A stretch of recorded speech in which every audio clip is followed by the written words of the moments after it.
La vérité sur les phénomènes aériens non identifiés ne peut rester cachée éternellement. Le public américain a non seulement le droit, mais aussi le devoir de savoir ce qui se passe réellement. Pendant des décennies, l'information a été étouffée par la peur, la stigmatisation et les menaces de représailles. Aujourd'hui, ce silence commence à se briser.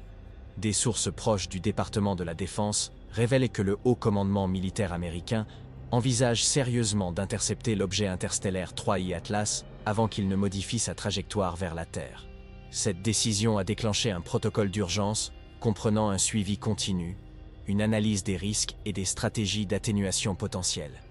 Le problème est que la nature exacte de 3I Atlas reste inconnue, et la surveillance d'un objet aussi inconnu rend tout calcul difficile.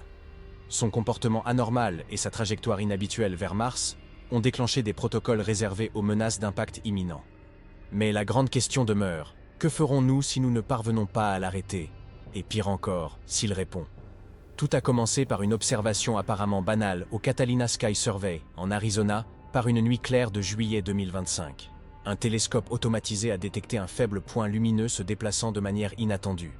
Initialement classé comme un débris spatial, l'objet a rapidement attiré l'attention par son mouvement inhabituel. Sa vitesse et sa direction indiquaient qu'il n'était pas soumis à la gravité solaire, signe évident d'une origine interstellaire. Ainsi, naquit 3I Atlas, le troisième visiteur interstellaire jamais détecté par l'humanité. Initialement, les astronomes pensaient qu'il s'agissait d'une occasion rare d'étudier la matière d'un autre système stellaire. Cependant, à mesure que de plus en plus d'observatoires commençaient à le suivre, les données devinrent de plus en plus étranges. Les variations de luminosité, les spectres lumineux et le comportement orbital ne correspondaient à aucun modèle connu.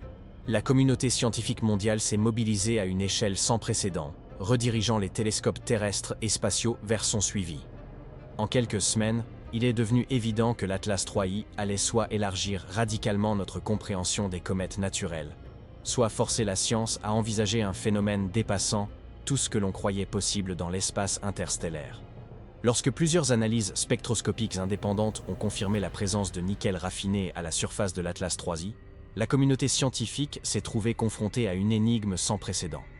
Le nickel est présent partout dans l'univers, formé au sein d'étoiles massives et dispersées par les supernovas. Cependant, les concentrations et les structures cristallines détectées dans l'Atlas 3I correspondaient à des spécifications industrielles et non à des abondances cosmiques naturelles. Les signatures spectroscopiques ont révélé des alliages de nickel identiques à ceux utilisés dans les applications aérospatiales terrestres. Ces alliages nécessitent des procédés métallurgiques avancés, avec un contrôle précis de la température, des atmosphères contrôlées et des vitesses de refroidissement spécifiques pour obtenir les propriétés mécaniques souhaitées. Ces matériaux présentent une résistance à la corrosion supérieure, une résistance structurelle élevée et une stabilité thermique supérieure, surpassant de loin les mélanges métalliques naturels présents dans les météorites et les astéroïdes. Cette découverte est d'autant plus remarquable qu'elle se répartit uniformément sur la surface visible. Les objets naturels présentent souvent des compositions irrégulières, résultant du mélange aléatoire de matériaux lors de leur création, ce qui leur confère un aspect marbré dans le spectre.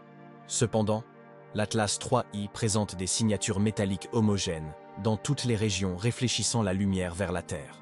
Cette uniformité suggère soit un procédé de revêtement ayant recouvert l'objet dans son intégralité, soit des techniques de fabrication conférant des propriétés homogènes à toute la structure. De plus, la préservation de ces caractéristiques métalliques dépasse les attentes pour des objets ayant voyagé pendant des millions d'années dans l'espace interstellaire. Le rayonnement cosmique et les impacts de micrométéorites auraient dû altérer les matériaux de surface, créant des couches oxydées et altérées, comme celles que l'on observe sur les astéroïdes et les météorites. Or, l'Atlas 3I présente les caractéristiques de métaux récemment traités, comme s'il avait été fabriqué il y a quelques décennies seulement, et non des siècles. Les analyses en laboratoire de la lumière réfléchie ont révélé des joints de grains et des schémas de contraintes cristallines compatibles avec les procédés de forgeage et de traitement thermique. La spectroscopie de diffraction des rayons X a révélé des structures cristallines orientées, qui ne se forment que lorsque les métaux sont travaillés dans des conditions contrôlées et soumis à des cycles thermiques spécifiques pour optimiser leur résistance et leur durabilité, ce qui n'est pas le cas des métaux formés naturellement. Si l'Atlas 3I contient des métaux traités artificiellement, une forme d'intelligence a dû créer ces matériaux grâce à une technologie de pointe.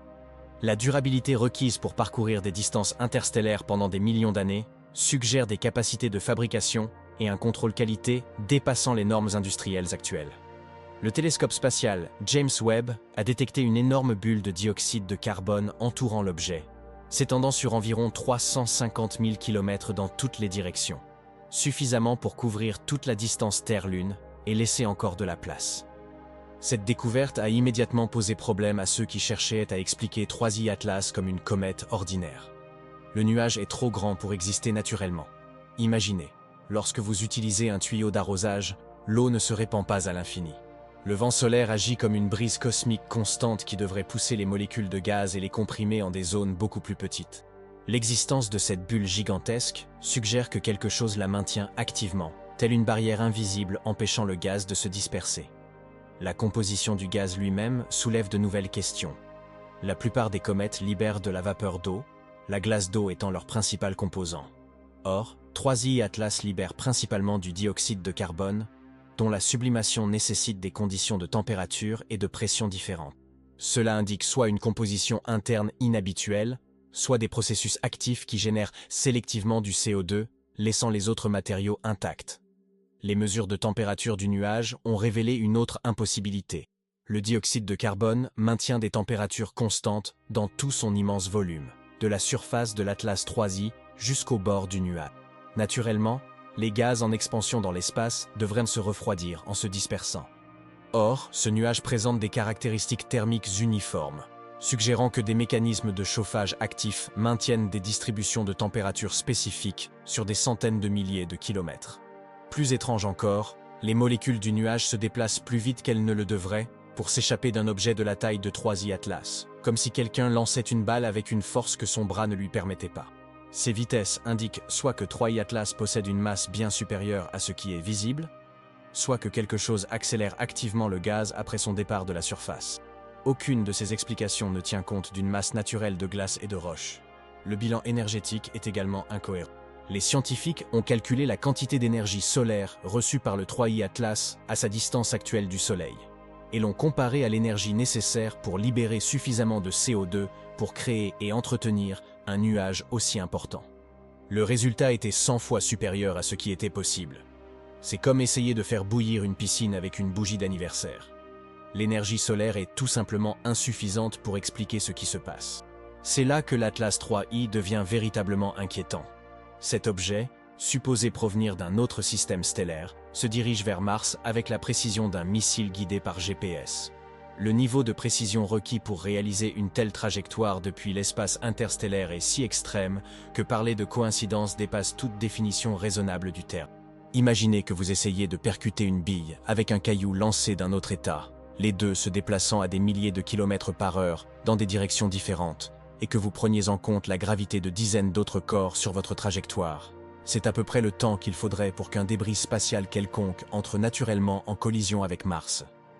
Les probabilités mathématiques sont si faibles que les astronomes décrivent l'événement comme statistiquement impossible dans les publications scientifiques. L'analyse du vecteur d'approche révèle un autre détail inquiétant concernant la précision de la trajectoire. Lorsque les astronomes ont retracé la trajectoire de 3i Atlas dans l'espace, celle-ci n'a pointé vers aucun système stellaire connu dans un laps de temps plausible. La plupart des objets interstellaires présentent des points d'origine clairs, alignés avec les voisinages stellaires proches d'où ils auraient pu être éjectés par des interactions gravitationnelles. Mais 3i Atlas semble avoir émergé du vide interstellaire, comme s'il avait commencé son voyage de nul. Son profil de vitesse ne correspond pas non plus à ce que l'on attendrait des processus naturels d'éjection gravitationnelle. Lorsque des planètes ou des étoiles propulsent des objets dans l'espace interstellaire, ces corps portent des signatures énergétiques spécifiques qui reflètent leur mécanisme d'échappement. Les matériaux rocheux sont éjectés à des vitesses différentes de celles des matériaux glacés, et la taille de l'objet influence la vitesse maximale atteignable. Cependant, le 3i Atlas présente des caractéristiques de vitesse qui ne correspondent à aucun scénario connu, suggérant des processus de formation exotiques ou une accélération artificielle durant son voyage interstellaire. Plus inquiétant encore, de légers ajustements à sa trajectoire pourraient transformer un simple survol rapproché en impact direct. Les comètes naturelles ne peuvent pas effectuer de telles corrections de trajectoire, car elles sont dépourvues de moteurs et de systèmes de navigation.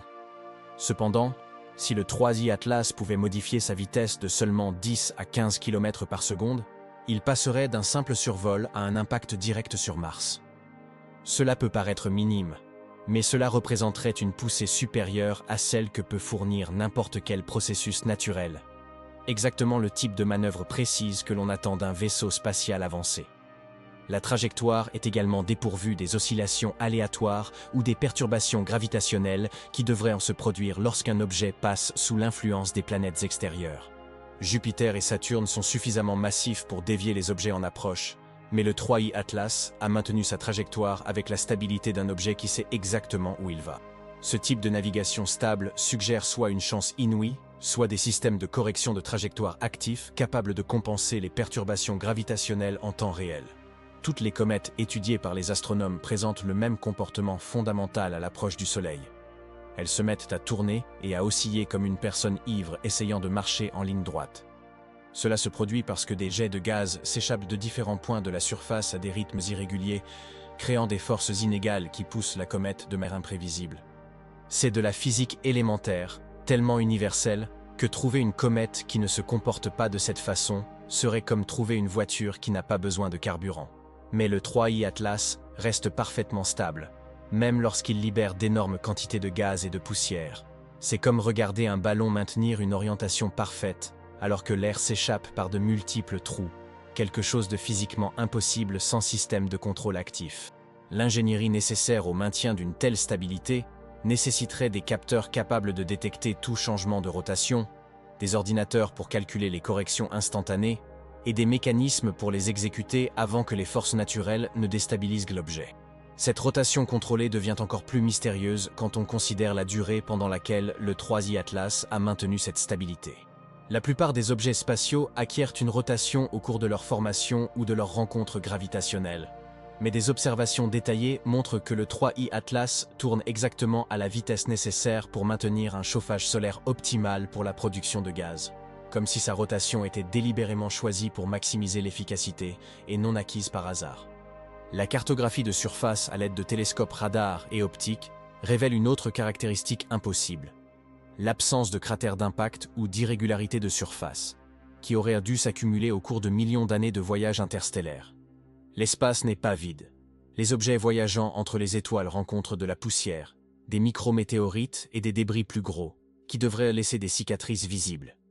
Mais l'Atlas 3I ne montre aucun de ces dommages attendus, ce qui suggère des capacités d'auto-réparation ou des systèmes de protection contre les impacts. Les objets qui s'approchent du Soleil sont confrontés à des variations de température extrêmes susceptibles de fissurer la plupart des matériaux. La différence entre la face éclairée et la face ombragée peut atteindre des centaines de degrés Celsius, générant des forces de dilatation et de contraction qui détruisent les comètes ordinaires. Pourtant, l'Atlas 3I ne présente aucun signe de contrainte structurelle ni de fissure, même après des mois passés dans ces conditions difficiles. La plupart des comètes naturelles développent des jets, des fissures et des changements de surface à mesure qu'elles s'approchent du Soleil, les cycles de réchauffement et de refroidissement affaiblissant progressivement leur structure. Certaines se désintègrent même complètement. Le fait que 3I Atlas conserve sa forme et contrôle ses émissions gazeuses indique des matériaux bien plus résistants que tout ce qui existe naturellement, ou des systèmes actifs de surveillance et de réparation qui préviennent les pannes catastrophiques. La queue qui s'étend derrière 3I Atlas ne ressemble en rien aux queues des comètes traditionnelles. Généralement chaotiques, déformées, elles réagissent aux conditions du vent solaire, comme la fumée d'un feu de camp par temps venteux, changeant constamment de forme et de direction. Mais la queue du 3I Atlas conserve un faisceau lumineux net et focalisé, plus proche de l'échappement d'un moteur fusée que du dégazage aléatoire de la sublimation de la glace. Cette géométrie précise suggère un flux massique contrôlé, et non un dégazage naturel. C'est comme si quelque chose régulait délibérément la quantité de matière libérée et la direction précise de son éjection, créant ainsi un système de propulsion dans lequel la queue agit comme une poussée dirigée. Les particules de la queue se déplacent à des vitesses similaires et suivent des trajectoires parallèles, un schéma qui ne serait possible que dans un système d'échappement conçu et non dans un échappement chaotique. L'analyse granulométrique a révélé une autre signature technique impossible à reproduire par des processus naturels. Les instruments ont montré que les particules conservent des dimensions uniformes dans toute la queue. La fragmentation naturelle produit des distributions granulométriques aléatoires, suivant des courbes de puissance prévisibles, mais la queue du 3I Atlas présente des plages de tailles étroites, suggérant une production contrôlée, et non une rupture accidentelle des matériaux de surface. La modélisation de la dynamique du flux de queue révèle des caractéristiques qui coïncident avec les conceptions théoriques des systèmes de propulsion interstellaire de type statoréacteur. Des concepts avancés qui utilisent des champs magnétiques pour collecter l'hydrogène interstellaire pendant le vol, puis l'accélérer par des processus de fusion nucléaire, générant une poussée continue. La géométrie de la queue et les vitesses observées correspondent aux signatures d'échappement prédites de ces systèmes, suggérant des capacités technologiques bien supérieures à la propulsion humaine actuelle. L'énergie requise pour maintenir une queue aussi contrôlée est colossale. Un système de propulsion capable de fonctionner pendant des millions d'années de voyage interstellaire nécessiterait des sources d'énergie largement supérieures à tout ce que l'humanité a construit jusqu'à présent. Suffisamment d'énergie pour alimenter des villes entières pendant des millénaires.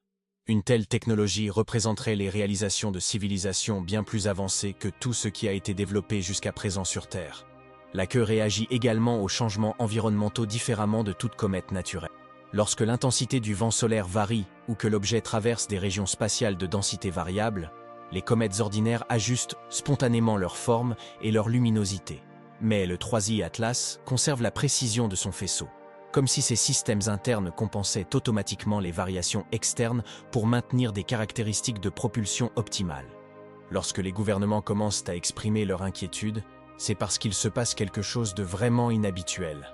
La députée Anna Paula Luna, par exemple, n'a pas seulement manifesté son intérêt scientifique.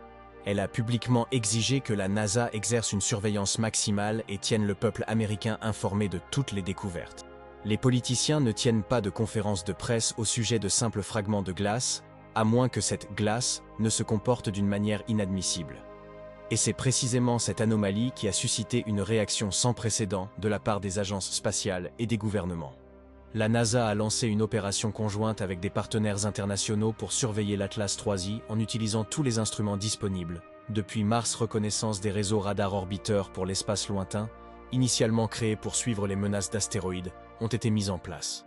L'Agence spatiale européenne, ESA, a également repositionné des sondes et des satellites pour capturer de nouveaux angles, tandis que les télescopes de tous les continents ont ajusté leur programme pour une surveillance continue. En coulisses, l'ambiance est à l'alerte. Les agences de renseignement ont activé des protocoles de surveillance réservés aux satellites étrangers ou aux menaces militaires. Des réseaux spatiaux classifiés suivent désormais le 3i Atlas en temps réel, mesurant même les plus infimes variations de vitesse, de l'ordre de quelques centimètres par seconde, révélant des manœuvres intentionnelles, signe indéniable d'une technologie artificielle. Des rapports internes du département de la Défense américain circulent déjà parmi les commandements spatiaux militaires, classant l'Atlas 3i comme un contact inconnu, plutôt que comme un phénomène astronomique court. Des canaux de communication chiffrés entre les pays alliés ont été ouverts pour l'échange de données, un niveau de confidentialité étant réservé aux situations de menace. Ce niveau de coopération internationale est rare et ne se produit que face à des événements considérés comme extraordinaires ou potentiellement dangereux. Habituellement, les agences spatiales se disputent l'accès aux instruments d'observation. Cette fois, elles unissent leurs forces. Cette union révèle que cet objet a transcendé le domaine scientifique pour entrer dans le domaine de la sécurité mondiale. De plus, les radars militaires et les systèmes de renseignement spatial ont été réorientés pour détecter les émissions électromagnétiques ou les signaux technologiques. Tout porte à croire que les autorités n'excluent pas la possibilité que le 3i Atlas soit artificiel, annonçant peut-être un premier contact. Ainsi, le 3 octobre 2025 pourrait être considéré comme le jour où nous avons assisté au survol le plus spectaculaire d'un corps céleste jamais enregistré, ou comme le moment où l'humanité a finalement découvert qu'elle n'était pas seule dans l'univers.